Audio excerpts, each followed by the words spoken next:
was a seminar last night. Okay, we're gonna get started. Everybody have everything we need? What do we need? You ready? Okay. Today is our marketing seminar, as you know. We're going to start somewhere around 9:15 or so, and if we can go to 12, fine, or 12:30, or if we finish up in an hour, be great. We have two people here that it's been my privilege to know for almost 20 years.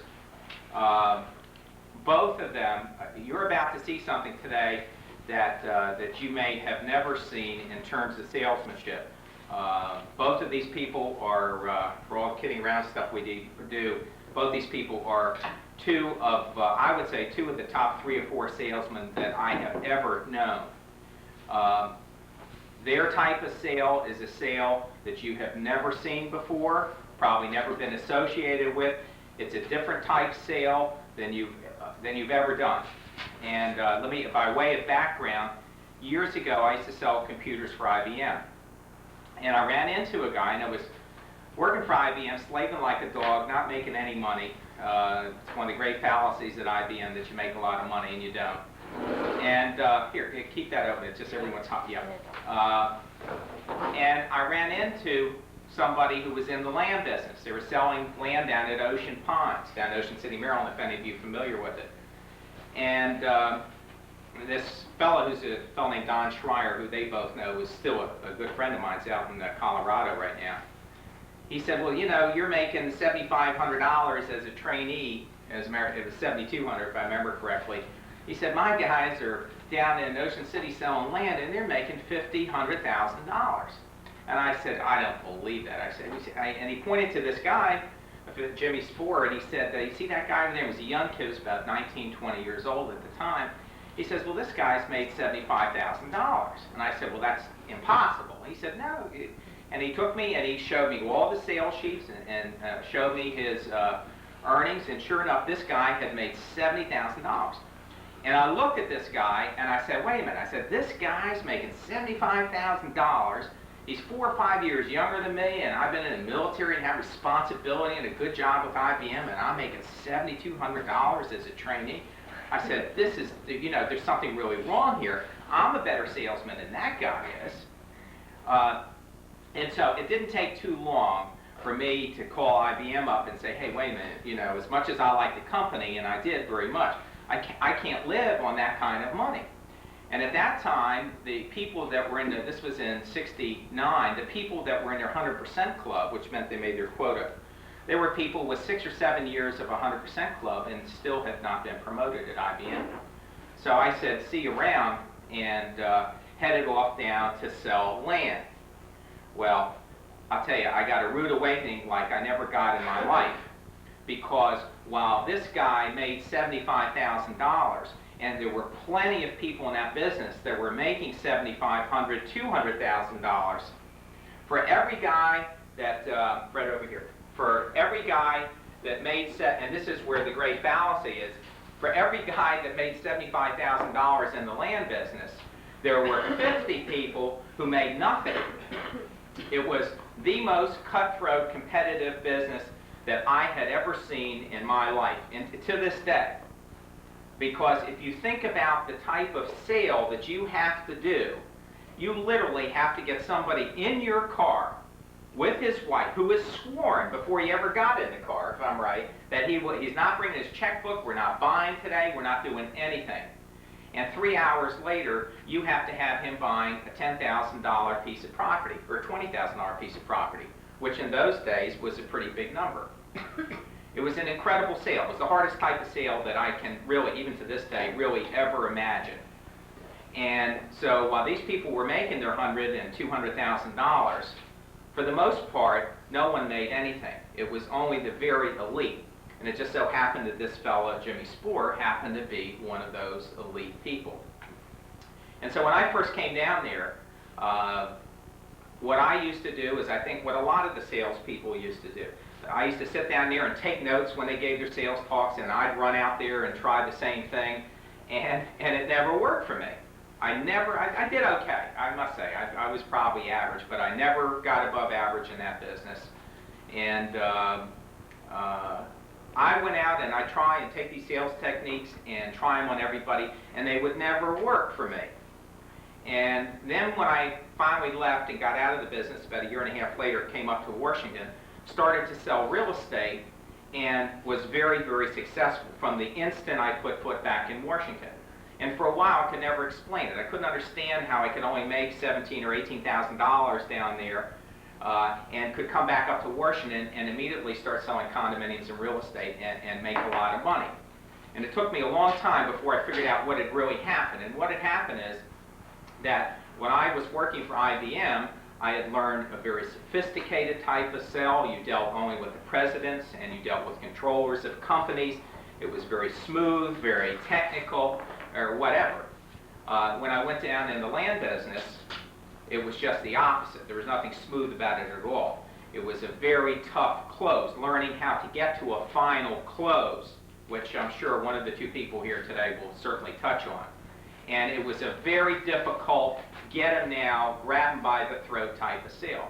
And when I went back up in Washington, I found out that I not only had some of the residue from IBM and to be able to talk to people and to smooth talk a little bit, but I also had picked up the ability to get to a final close and to get to the deal at the end. And so that's what finally worked for me and what helped me. The type of sales that they're going to talk about today is something of, it's out of the area that you're dealing with. You won't be dealing with the hard type of sale that they're going to talk about.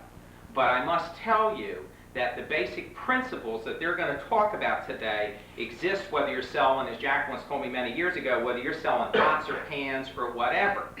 The idea of getting to a final close, of being able to get that person signed up, that's what it's all about today. Both of these people, okay, that I've known for almost 20 years, have consistently, way back then, always made their $100,000 or $200,000 every year. Both of them, without venturing to say, are probably millionaires. They've made a lot of money every year. Even when times were bad, these people have always made a lot of money. They're the best in their profession. John Belletti sold land at Ocean Pines, where I first met John, and now has a business that he's out of the land business, but he sells aluminum siding. He's going into solar, vinyl aluminum siding. He's getting into solar, and sells windows. Now, if you stop in when I tell you that, first thing you might say back in your subconscious, well, Jesus, that doesn't sound too neat. Okay, it's neat on the way to the bank, I'll assure you. John Belletti started off with this business 2 years ago, and it is now the largest business in the Washington area, and just put Heckingers out of business. We'll beat Heckingers. They're out of business. Okay, and so he's done phenomenally. Jack is currently selling oceanfront condominiums down in North Carolina, where he's been a resident for many years, and Jack has sold land and condominiums throughout the country. John Belletti has too. They've both been they are at the top of their trade. It's not just because they're friends of mine, it's because they truly are at the top. And what I suggest is you just hang on every word that you can today, and you pick up what is useful for you. I used to imitate. I'd hear a great salesman, and I'd immediately run out and do everything they did, and it never worked for me. And finally, as you get older and a little more mature, you realize that you can't be that person. I can't be Jack Renner, or I can't be John Belletti. But what you try and do is pick up some pieces and stuff that are interesting that you feel that you can use, and you try those. And if they work, you keep them. The best pitch of all, okay, is a pitch where you have memorized it, and you have it down pat, and you have all the sales tools, but the person you're talking to doesn't know that it's a prepared pitch. Anyway, I think we'll let John talk first, and then Jack, you're a little older, with deference to your age. Age. Age appropriate, I like that, Jack. No, like you, but like that. Okay, let me kind of explain to you what I'll attempt to do today. I'm a sales trainer. That's basically my profession. I never hire anybody that's ever sold any product that I'm selling. Never.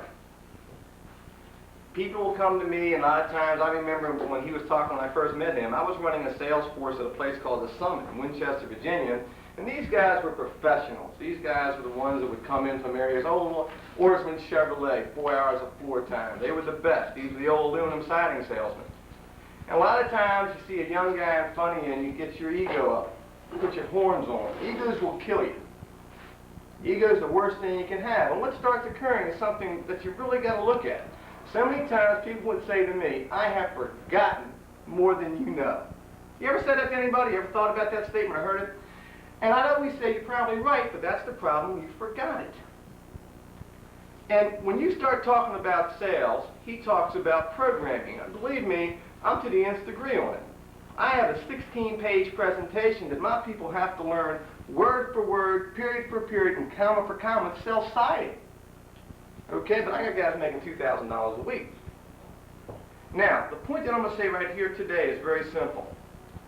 As a salesman, I'll define sales for you, I'll define the sales presentation for you, and I'm going to give you really the keys, in my opinion, to make you successful in life.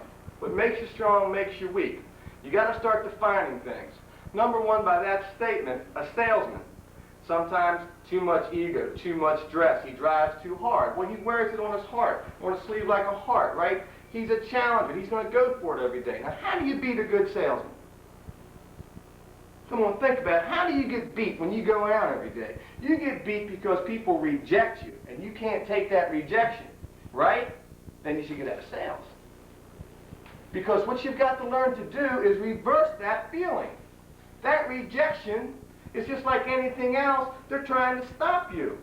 Your ego's got to overcome it to be successful. Now, what is, and this is the question, what do you think is the most important thing to be a salesman? Is it the product? Is it what? What do people buy? Anybody really know? Have you ever thought about what they really buy? What's the difference between a great salesman and a con man? Not much. Not that much. Who's the most important person? I want some answers here. Who's the most important person in this room? Is it Isaac because he's your sales manager? Is it me because I'm... Who is the most important person in this room? Got the answer the first Come on. time. That's right. You better start, and don't be afraid to say it. Damn it, you better say, I am, you are. Okay, I tell my sales force that every day. You better start understanding that the only thing people buy is you. They buy nothing else. The least important thing is product. And you know what, we'll come back on this in a second. To heck with product. Product means nothing. If you think you're going to go into a house, or you're going to go into a home, or you're going to sit anywhere else, and you're going to make a sale because you're going to be talking about product, you just lost. You are a tour guide. So you might as well go get a job. You can go down to the Capitol, and they'll give you a beautiful presentation, and you can memorize it, and you can walk around and show all the statues, and you're a $5 an hour person. That's all you're ever going to be because you're a tour guide. So product is the least important thing. Now I want everybody to write down these 5 things. And these are the last time when I ask you to write things down. And as we talk and as you learn, these 5 steps will let you build a sales presentation around you. And I'm going to break them down for you. Number 1, the first thing people buy is you. You are the most important thing in a sale.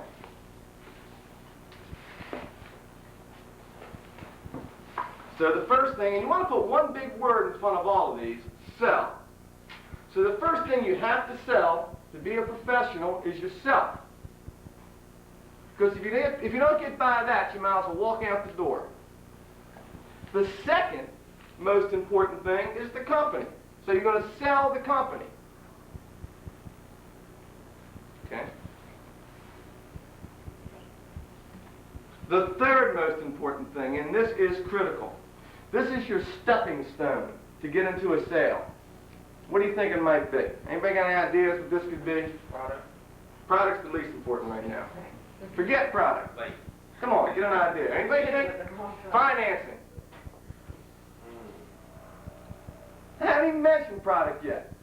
I don't care what the product is. I don't care if it's a car.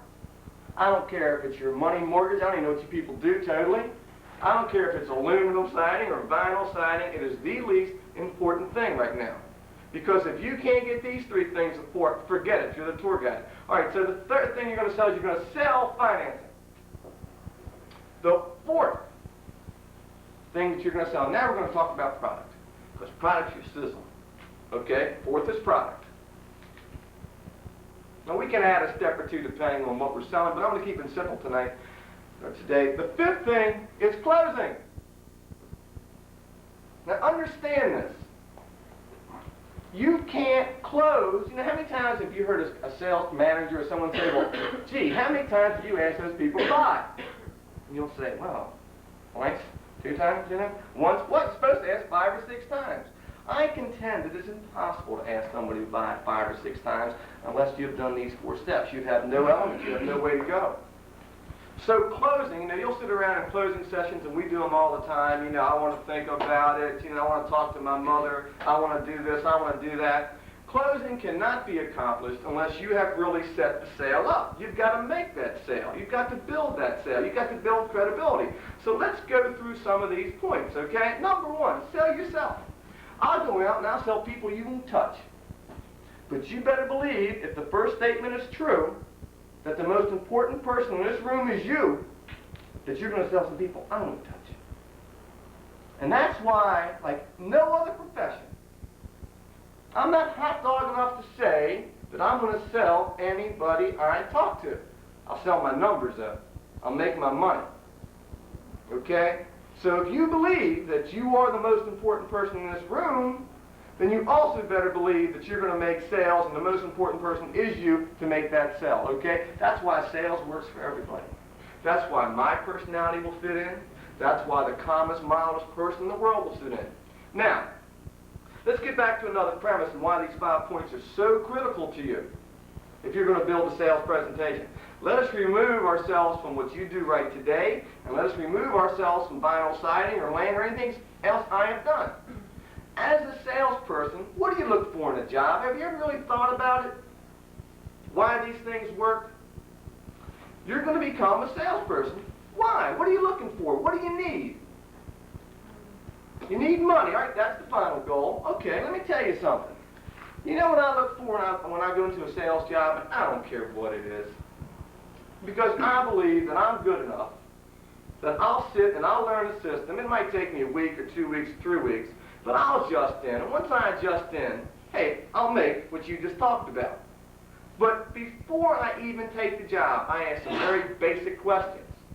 Very basic questions. Number 1, people around me making money? If I sell something, can I get it financed? Am I going to get a paycheck? Okay, that's it. If you ask any more of yourself or of a company than that, then you don't need that company, you don't need that job, and it's time to walk away. They're your first premise. Now, back to these 5 points. Who's the best sales guy you got right now, Johnny? Just starting out new? No one wants to say hi, all right. They're all. Everybody raise their hand, they're all the best, all right? They're all good, John. All right. Boy, that was a tough one. All right, tough question, you're all good, right? Very good. All right, well, number 1, many times you see a guy and you walk into a new selling organization and he's killing it. You know, you always look around, who's the best? Who's doing this and who's doing what? And you know, you pick out, hey, this guy is really something. Have you ever gone up to a salesman and say, a guy that's really a star, and maybe not here or somewhere, you have no star shit, right? In some selling organization and say, hey, how do you do this? Now, the most important thing I learned to do here is shut up and, you know, obviously listen. And you know what most salespeople tell you? The guys that are really professional? Oh, I don't know, I've been doing it for a long time. You know, I've been selling for years and years and years. I treat everybody differently. Or I do this, or I do that. And I contend these 5 steps, if you put a tape recorder, that's why I keep coming back. And I know I'm going off in some other directions because I want you to understand. But I contend that if you put a tape recorder on any professional salesperson, whether he programmed himself, which most of them do over the number of the years, or he was programmed, you would break down that presentation and you would find all these elements in these orders. He opens up a certain way, selling himself. You got to be you. You got to have your style. Because that's what they're going to really believe, and that's what they're going to go with. If they believe you, most of this is over. Now, selling the company gives them a second opportunity to sell who? Because would this great person be working for this lousy company? Okay? Now remember, I'm going to stop here for a second. Competition. You work for IBM at a point, okay? Who's your big competition out on the street right now? Everybody. All right, that's fine. A lot of companies. Good question. I'll give you an idea how many signing and window companies there are. There's 6,000 in Washington, D.C. alone. Okay? There's only one person here that's your competition, and you look at him in the mirror every morning. You look at him every morning, you see him in the mirror. And if you can't get yourself up and motivated to go, you're over. Because remember what you are. You're part of a team. There's no doubt about that. But you're a salesman, salesperson, saleswoman.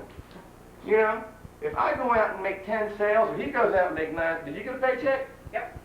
Okay, you made money. Did you make money if I do all the selling and you don't do any of it? No. Okay, that's the point. So the competitor, the competition is what you see in that mirror every morning. Think about it, how nice that is. Think how wonderful that is to be able to narrow it down, and the only person you got to prove it to is yourself. Okay? Because everything else is those 1,000 reasons why I didn't make any money last week. And there's only one reason, and it's because of you. And if you need some help or direction, sure, you can get that. But make sure you're looking for help or direction. Okay, so yourself is the most critical thing in any sale. How do you sell yourself? How would you sell yourself? Personality. A little style and class. All right, sell yourself to me.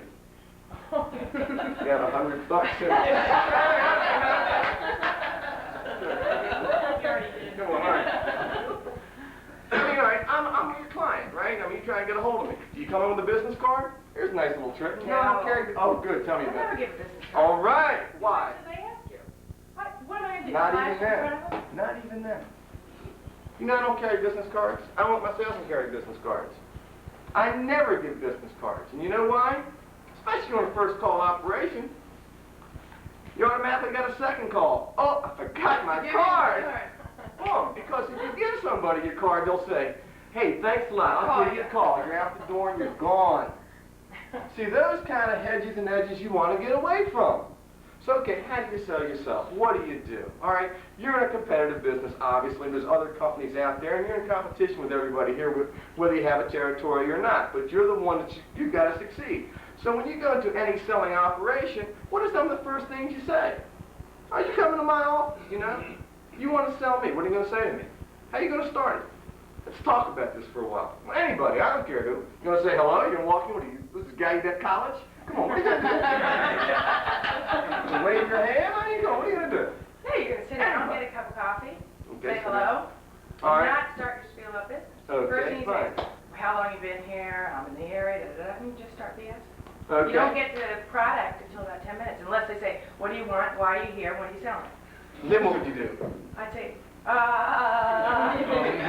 You'd say, you know, number one, I know we're getting through, and I'm trying to get next to you right now to get an idea of what your feelings are. Remember, anytime you're in a learning situation, okay, I'll learn from you. Understand, I'm just not up here to talk. I ask questions because, you know, I'll guarantee you, I'll learn something here today. There's no doubt about it. You know, there's a lot of stories about it, and you got to think about it. I have one of my better ones, and this is a true story. I was 14 years old, and I was playing an all-star baseball game at Griffith Stadium, and the Yankees, so I guess Yogi Berra was still catching. And have you ever been in a situation when somebody was talking and you felt embarrassed for him? Everybody's been there. I wish that guy would shut up or something. Well, this little kid, Yogi Berra, is talking about, you know, second base, I think it was at this time, and had it covered. Well, this little boy got up and he was explaining to Yogi Berra how he did it. Hey, you know, right, come on, you can see the Yogi Berra, he just shut up and he didn't say a word. Now, I know he was covering for him now. You know, all our right guard was wearing off and we were sweaty, shut up. And that's really embarrassing. But Yogi Berra said, hey, look, you know, I hope he's listening, no matter how many times I hear it. Again, I might remember something I forgot. So that ability to listen. So when you go into there, you're right, the rapport is to be established. All right, let's go to the extremes. Let's go both ways, all right? You're going in, you can't go in afraid. You got to go in fairly confident. You got to look successful, be successful, you know? As a matter of fact, I don't let my salesmen walk into my office with less than $200 in their pocket, or I send them out. And that goes back to something I learned when I first started. Hi, I'm John Valetti. How you doing today? Really, God, it's fantastic weather out. Sit down, pick up some items in the guy's office. You're right. Try and get his interest going. You want who talking when you first start? Sure you do. So how do you get him talking? Talk about anything that happened. Make sure you do one thing. Everybody read the newspaper cover to cover every day? Make sure you do it, because if you hate sports, you better learn to love them. And if you hate politics and you're going to salesman, you better learn to talk. But remember, you're a salesman, so you're neutral.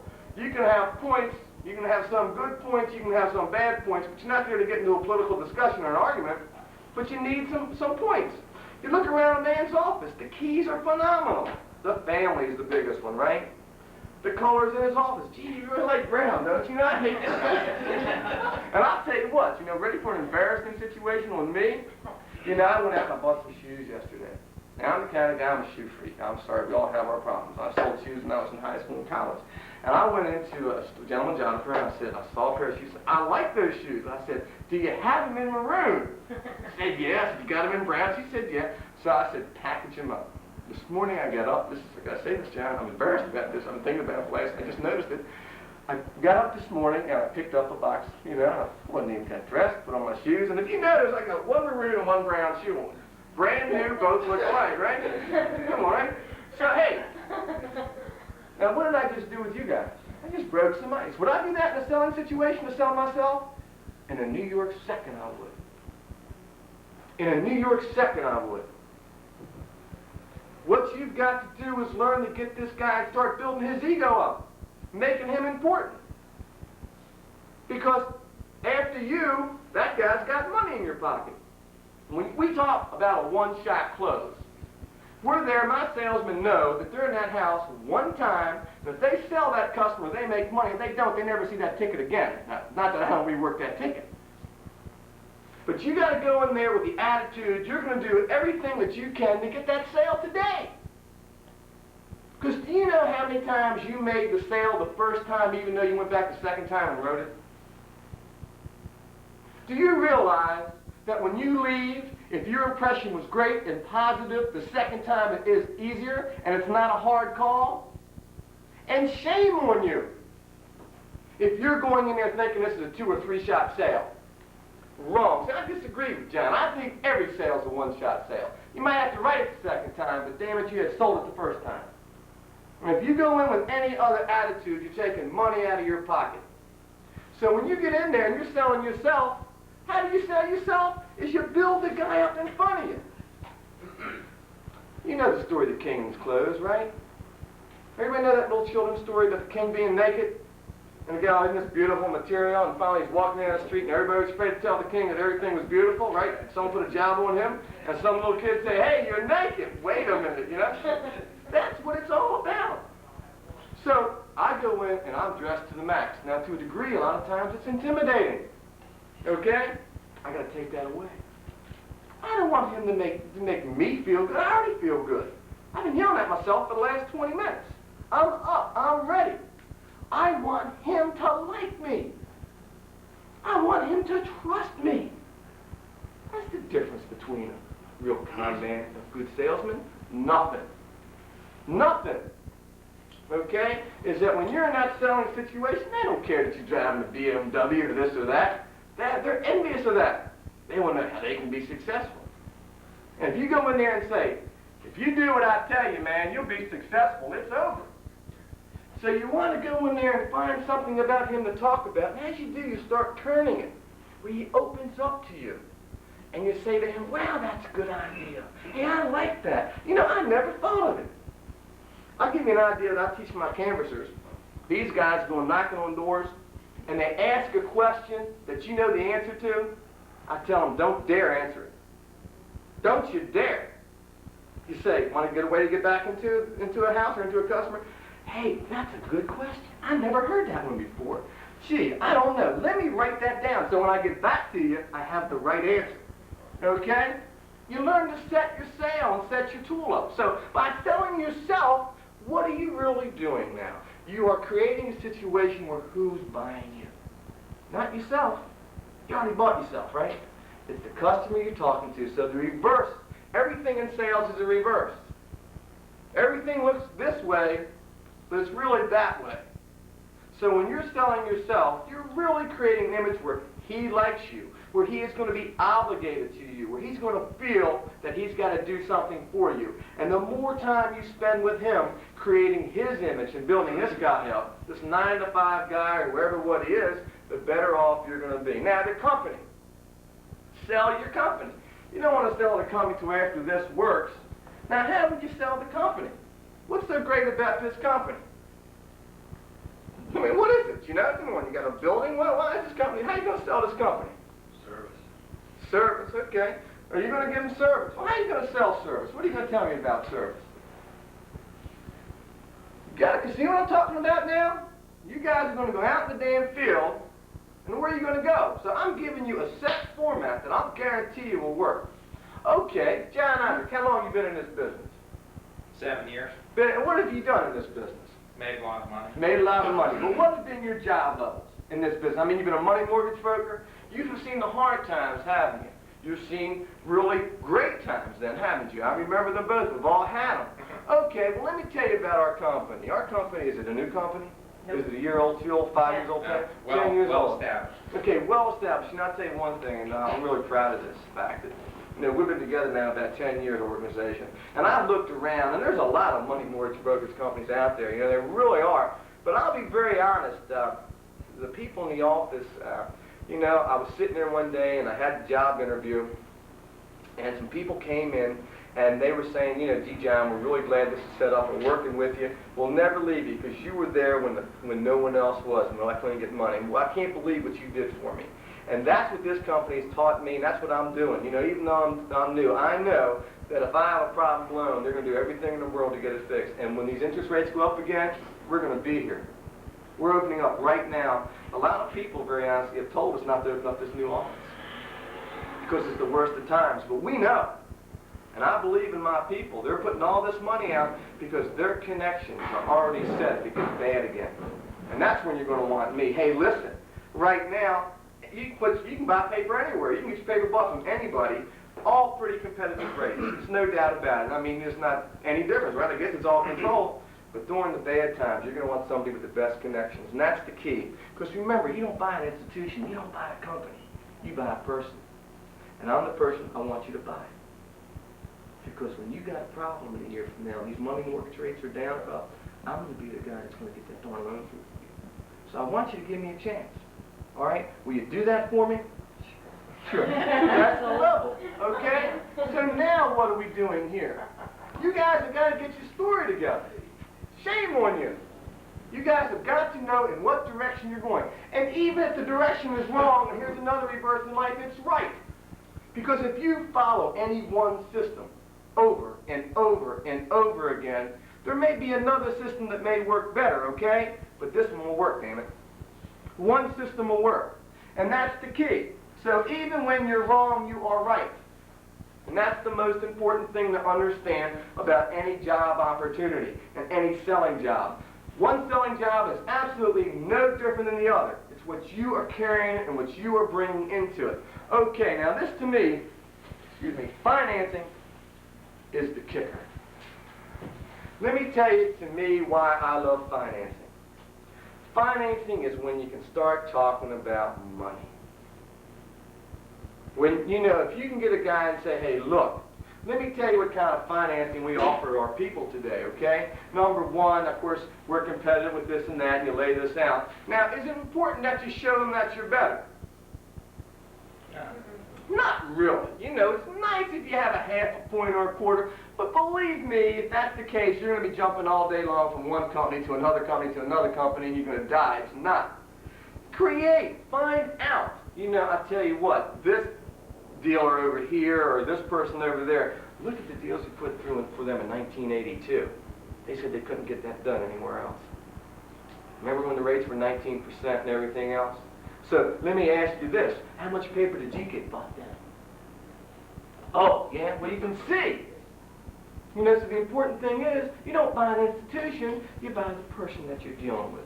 And that's why I bought my company. And that's why I know that I'll be here when the hard times come. All right? So those type of situations, those type of stories are what people are going to buy. Okay? Age. Is aging. I see some young guys, I see some old guys here. Is age any is important in sales? Come on, is it? Come on, you're a young guy sitting there with a thing in your mouth. No. Are you an engineer? No. Okay. If you ever get an engineer, make him put a spike in. Okay. Make a point to you on this. It isn't. He talks about Jimmy Spore. Jimmy Spore was 21. Jimmy Spore was a rock and roll singer. He stood out in Ocean City. Good-looking guy, Jimmy. And he was sitting on the line. Yeah, Jimmy made $75,000, $80,000, and make no mistake going that he made it. And this is 1971. Okay? They loved Jimmy to death. They cuddled him like a teddy bear. Well, I mean, ooh, Jimmy Spore, the world loved him, you know, I hated him. No. But the big point is, age is no difference. But you've got to understand your age and what it can do for you. Youth is wonderful. Middle age is great. I love it. And being old, I hope I'm there to enjoy it. You can do a tremendous job. You hear the stories, Colonel Harlan Sanders started at what, 60? It's what you add, but don't use this disguise, this face that you have, as an excuse for failure.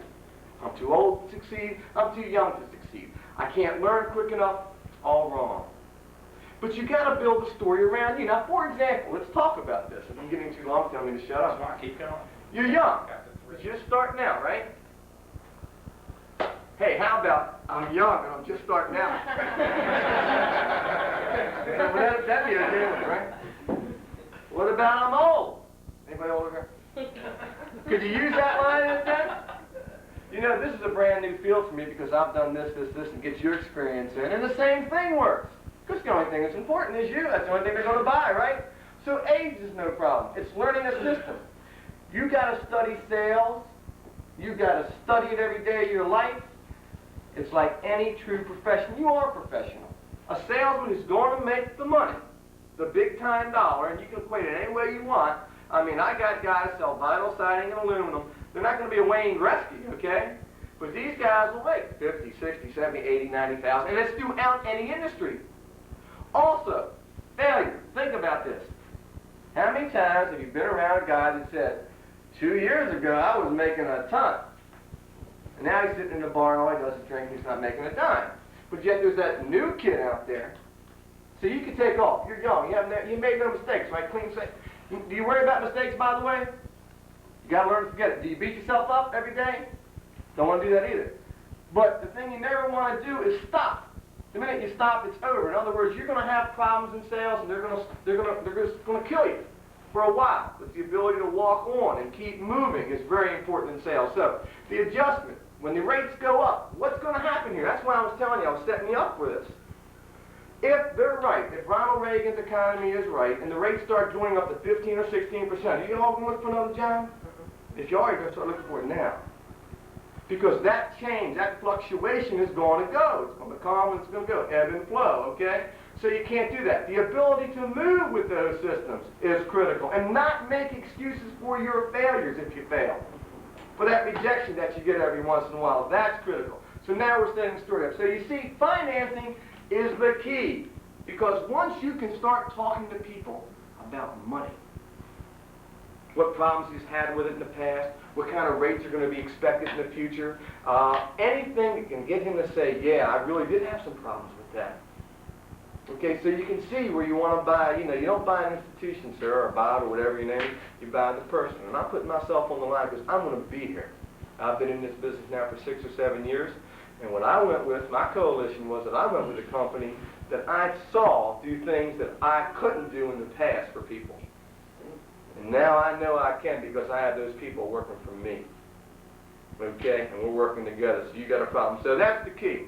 Product. Product sizzle. Product is rock and roll. You should see what we do with vinyl siding or aluminum siding or, the land business as an example, because I don't know your business. I guess I know financing a little bit. Financing is critical, and that's basically what you guys are really selling, right? But the financing, now since we're in the product line, how do you make financing exciting? Help me out on this one. I mean, I'll tell you what I can do with it, but you tell me, what do you guys do to make your financing sound so great? Anybody? Pick somebody out, John. I don't know anybody's name. All right, you. God damn it, that's it. Jimmy, all right. All right, Jimmy, come on. Just for the record, Jimmy Dean on tape. Jimmy Dean. One was killed in a car crash, and the other sells sausage. Come on, I want to see Jimmy. I sell money. All right, come on, tell us. Tell me what's so great about it. Well, basically, you just like anything else, you sell the silver. Well, sell it to What is me. it that you like about it? I mean, what is it you need to have? If this product doesn't work for you, fine, we get another product that will. The objectivity is to close the deal. All right, the object, we know what the object is, but I want some sizzle here. I want some statement. Give me one sizzle statement on finance. Just one. I don't care what it is. I don't even care how you use it. I just want one statement on it. One statement, all right. No point. That could be one. You know, you're not Elgin Baylor. That's good. All right, give me the... No negative amortization. Whatever that is. Go ahead. Ask your mother. Okay, now they work. We can process it in 30 days. We can process in 30 days, okay? Another statement. Don't have to make any monthly payments. Okay, no monthly payments. Let's talk about all these statements. Take any one. No payment for 30 days. All right, whatever. Yours is what? Yours was no points.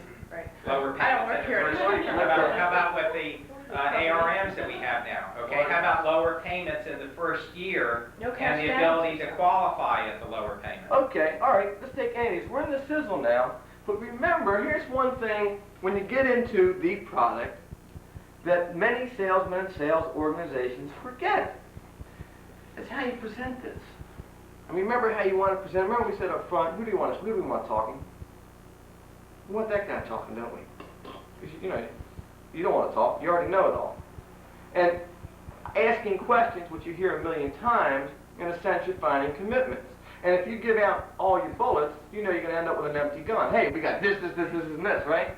Say, hey, you know, we're working on a few things. I don't have it. Take it away from them. I don't know. Make yourself special. Make yourself wonderful. You know, look, I'm going to tell you something, and Don't tell anybody. do me a favor right now. Now, you laugh at these things. I got a problem. Now, yeah, I do have this and this like everybody else, but look, I tell you what, I'm in a little bit of a situation that I really don't qualify for yet, and how's your mom? No, listen, could you do me a favor? Could you get me one? Let me see if I can get it through with no points. I haven't been able to do that yet. I don't know what it is. Anything.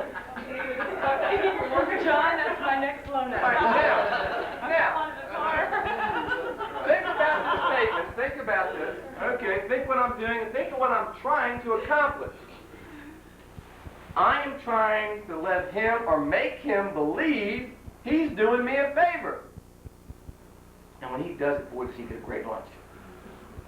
Because I am trying to lock some way him in to me. Again, who am I trying to build up? Yeah. Right. Right. I want him to be able to tell the world how he's done me a favor. But also by doing that, you know what else I was going to tell the world? He's a pretty good guy. I like him, you know, man. He's all right. Important. Because then when you go back, you can do him a favor. Hey, I really appreciate what you did for me. Well, I tell you what, it really helped me out in this new job, you know, it really did. Look, I tell you what I'm going to do for you.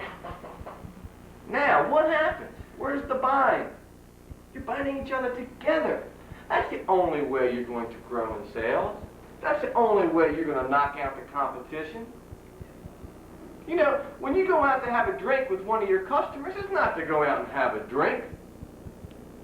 It's to go out to establish a relationship, and not a phony relationship. I deal with banks all the way by the time. We sell a lot of paper. All right? And I'm not on the level of things that you do. And I take a baker out. I'm not out to please him by getting him drunk or giving him all the food in the world. I'm out there to really get involved in his life. And I mean involved in his life. You know, I want to know about everything. This kid that scored 2 points 8 years ago, and I want to him to be able to tell me problems. I want him to commit himself to me over the long haul. And that's how you do it. You set the guy up, you make him do something for you, you do something for him, and you keep going. And when things get tough, obviously you find ways to help the guy out. And that's what it's all about, you know? Because I'm not altruistic enough. I know John Hodge, you know, anybody wears a Clyde's belt. Every day. I'll sell about Clyde's. But anyway, anybody that feels that way, he's bringing people in to do the job. I'm a straight numbers guy. And I'll tell you what, I'm on a tough ship. My guy doesn't do the job. When I fire people, I make them feel like they're hired. This system isn't for you. It doesn't work for everybody. But that's the kicker. Now we're coming to something. I haven't even talked about it yet. Closing. That's what everyone wants to talk about, right? Remember my first statement. Closing cannot be accomplished unless you've built that sale. How are you going to ask a guy to buy from you? How are you going to use a reverse backflip twist closing technique if there's nothing to close on? If there's no meat out there? Now here's a statement on closing. I want you to write this one down. I'm going to preface this first statement. I'll tell you what to write down. What do you need to close in a sale? What do they always tell you need? An objection. An objection, right? Well, let me tell you something. It's half truth. Because you can get objections all day long. I got to talk to my mother. I got to talk to my partner. I got to do this. I got to do that. Remember Frankenstein? Who knew best how to destroy Frankenstein? Wasn't it probably Dr. Frankenstein, the guy who created it? If you create it, then you can kill it. So objections, you really don't want an objection in sale that he's going to give you.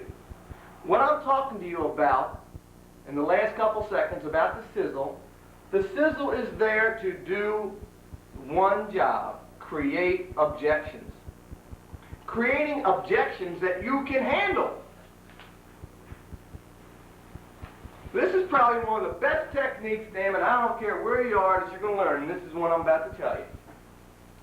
You create the objections, but make sure you're smart enough that you create the ones that you can handle. Okay?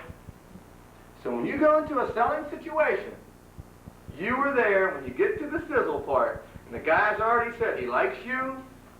Listen, if any one of these things don't work, pack your bag up and walk out. Don't embarrass yourself. Don't let your right guard wear off. Forget it. If you have not accomplished these factors, you're one of the guys you are not going to sell. So you've sold yourself. He likes you, and he likes you, and he's talking to you about him and what's going on, and you sold your company, and the financing gives you the key to get into the sizzle now because he knows you kind of like your financing, and yeah, you did have some bad times in the past and everything else. Now the sizzle. In the sizzle, what we try to accomplish, any good professional salesman, the very basic one is, hey, this isn't for everybody. It's really great. I know you love it. If you're all Rockefellers, you'd like to have this, wouldn't you? But we're not, okay? So, what you try and do here is create objections that you already know the answer to. Okay, and there's a twist on this one now.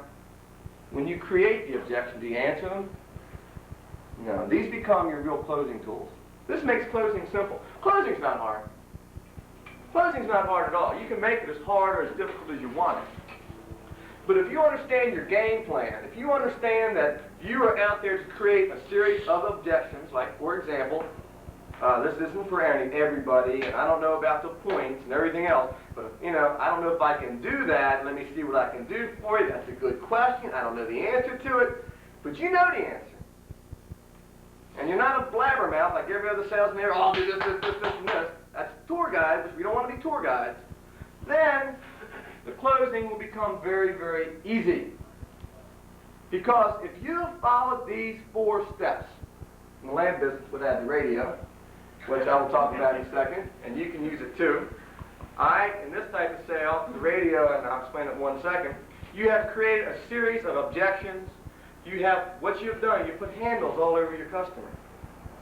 Now, you don't know what objection will work yet. You don't know exactly at this point. Now, closing. Has anybody ever defined what closing is for you? How you do it? Once you get an objection, maybe it's one that you created, right? That's the one you want, though, because it's the one you should be handling it. First of all, they talk about isolating the objection, right? Hopefully, it's to isolate your objection. You got to find the objection, as I said.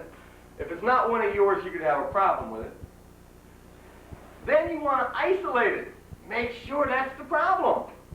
Well, yeah, I can certainly understand, you can't afford it and the dollars aren't there, but you really do like it and you like the company, don't you? And there's everything. You'd love to have this. Or, you would give my company an opportunity to finance with you, but, this is the problem I got to solve, and I don't know how to do that. But that is the major problem, isn't it? Wow. And you let it go for a couple seconds, and you come right back, and you hit it again. Gee. That problem is really something. I don't know how I'm going to handle that one. By gosh. Excuse me. That's the only barrier we really have today, don't we? Yeah. Oof. Okay, I'll tell you what. Let me see what I can do in this. So you're isolating the objection. You're confirming it. You're getting him to talk now. Very important. You got your objection?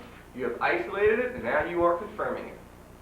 That this is, in fact, the only problem that exists in the world today. He doesn't care about the Iran-Iraqi war. He doesn't care about anything else. This is his major problem. And you make this the biggest problem in the world. You know, this is worse than cancer. This is worse than anything. This objection, wow, it's major. Okay? Because who presented it to you? Who presented this objection to you? No, you did, because you set it up. He thinks he did. There's a difference. There's a real difference on that one, right? This is your objection. He doesn't know it, because you hit it real well. Okay? I mean, I get in situations sometimes, and I start laughing and say, I got you. You know, you really shouldn't do that, but you do. But you created it. He thinks it's his, but it's yours. Now, once, of course, you've isolated it, and you've got it, now you can close on it. How can you close on it? Wait, let's go ahead and rank this up and see what I can do. I'm going to do everything. If I can't, you're not obligated. I'm going to put it on the bottom of the statement. If I can't get these 2 points and I can't do this.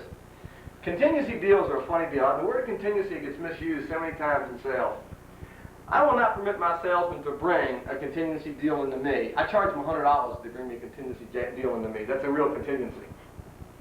You know, like I got to talk to my mother, or I want to go across, or anything that really isn't concrete.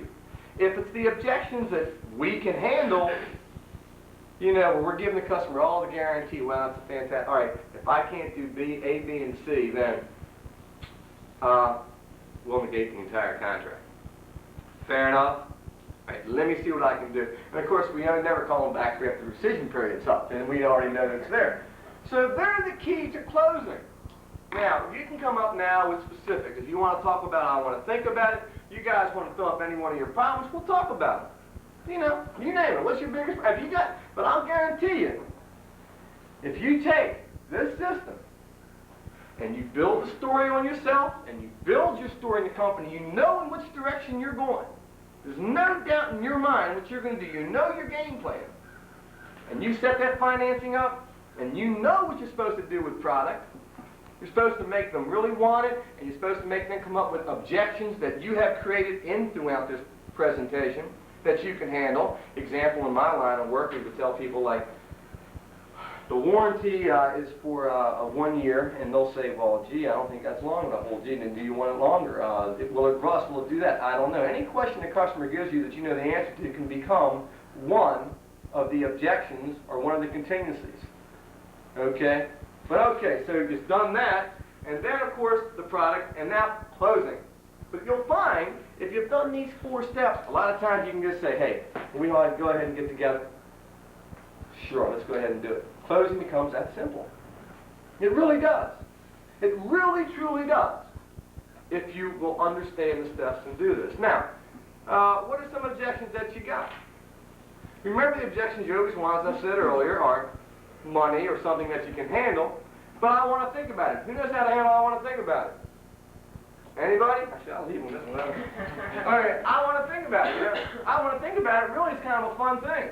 What do you want to think about? Okay, it's how you handle it. Everything. You're dead in the water. You're over. You're over. I'm going to tell you how to answer that. Some key words. Don't ever say it. What do you want to think about? The world. Sit back and start analyzing where you are. You know, you get it. Well, sure, I can understand that. And I'll tell you what, I really appreciate you being honest with me. You know, a lot of people that I talk to just say, I just don't want to do it and that's it. But obviously, some of the things we've talked about today really make sense to you.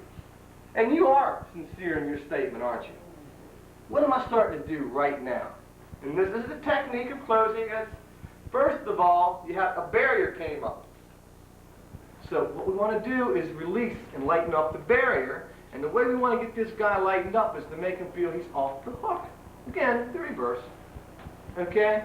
So you start agreeing with how fantastic he is, and I'm glad you're being honest with me, and I think it's really wonderful. But the kicker is, if you ever say ever, well, what do you want to think about everything, then it's over. But let me ask you a question just so I know in my mind. And you go right back to your presentation, and you start asking questions on everything that you covered.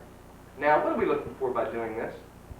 final objection. We're looking for a objection. I don't care if it's final. We're going to make it the final, but you're right, John. We're looking to create an objection. So the I want to think about it, if you've done these steps, if you spent the time to really get the man involved, then you can go right back into your presentation and look for an objection. But if you haven't, then the closing becomes absurd and you got nothing going. You got to build the sale to make the sale. Okay? So the I want to think about it is very simple. Is, well, wow, that's a good point. Let me ask you a question because it's really important. Obviously, you kind of believe in me and you kind of like what we could do together. You know, I mean, is that the problem? Is it myself? Oh, no, I like you. You're cute. Okay. Well, you're dealing with other companies. Could you see where my company could fit into the range of what you could need? Oh, yeah, right. So, gee, if it's not you, and it's not the company, what about my product and the credibility of it? In other words, you can see where we could help. I mean, in other words, the only problem is right now is a decision of when to use me or how to use me. Okay? Those are the things that we are looking for. We are looking for a way to go with this customer. So the I want to think about it is easy enough to handle. Jack is probably one of the, I'm going to shut up here. Jack's one of the strongest closers in the business, you know. I'll let him handle closing or anything else he wants. Any other questions you want to ask me, you know, throw them out. But if nothing else, what I tried to do when I thought about this was to give you a basic idea, a basic offense, a basic understanding, and what you've got to do is fill in the notes. You know, how are you going to sell yourself again? How are you going to sell that company? How are you going to sell financing and create from financing the flow of product? And how are you going to set the questions up? Okay? That'll get you into, well, let's go ahead and write something up together. And John, that's all I can say. Okay. Let me ask you one question. Sure. Let's say I have a particular product line which is financing, and my competition, B company. My price on my financing is 1.5 points. B company is a half. Okay. Well, first off, I think that's unfair in the sense that since you don't understand a little bit about what we do, you have to have a further definition of whether you were still competitive or non-competitive. In this business, on VA and FHA points, for example, I've always felt that if you're within a half a point on your quote, that you were in a competitive situation and you should be able to get that deal. Let me answer. Yeah. I don't mind the question. I get them all the time. Give me an example, even with my silly old vinyl siding. You know, profit's not a dirty word, sir. I want you to understand something. I might be a half point higher, and I'm not ashamed to say that I am. But you know what? We were here during the bad times. How many companies weren't here? It's a good one, Jim. I like that. I like it too. Okay? That's what I do. Let me tell you, I don't understand. It's called a reason to buy. So I don't care. The objections, I love them. I mean, I really like objections. My vinyl siding, you can buy it all day long from anybody in the block for $34.50. It's going to cost you $7,000 if you buy it from me because you'll like me. Profit's not a dirty word. You got a problem, I'm going to service it. Okay? You know, I'm here to make dollars. And, you know, I'm here to take care of you. And that's why, because of these factors, because I treat my other people good, when the bad times come, they treat me good. So who's paying a half a point anyway? Come on, let's go ahead and do it. That's it. Anything else? Jack? Thank you very much.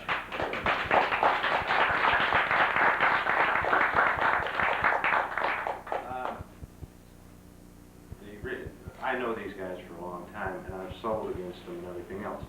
They, the only reason they're not selling is because their closing average dropped so low they had to go into management. It's a fact.